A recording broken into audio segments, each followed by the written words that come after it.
கிராமம் எல்லாமே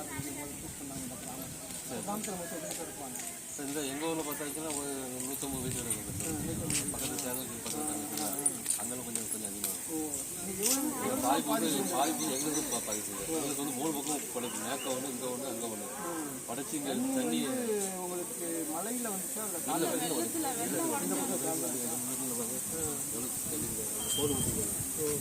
போடு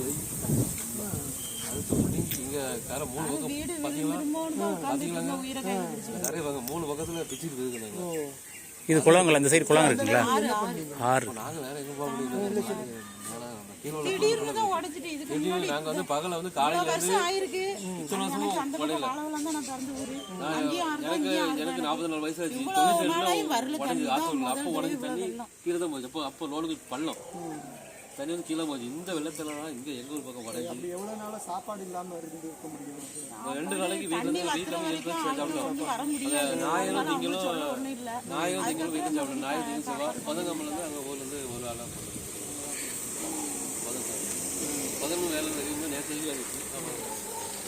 இப்போ இன்னைக்கு நீங்கள் வந்து கிராமத்தில் பொதுவாக எத்தனை பேர் என்ன வேலை பார்க்குறாங்க? இங்கே வந்து மேலே வந்து விவசாயம் ரெண்டு பக்கம் கால்வா இருக்கிறதுனால தண்ணி பாசனம் இருக்கிறதுனால வயல் விவசாயம் படிக்காத விவசாயம் மற்றபடி தான் வேற வேறு இங்கே யாரும் உயிரிழப்புக்கு அந்த அளவுக்குலாம் போகல. பக்கத்து ஊர்லாம் இல்லை பையன் இந்த ஊரில் ஆடு மாடு இருக்குது. எங்களுக்கு வந்து ஒரு மாடு ஆடு பக்கத்து ஊரில் 2 ஊர் ரொம்ப நாங்களாம் ரொம்ப கஷ்டப்பட்டோம். அடுத்த படி போகும்போது இந்த அடுத்த படி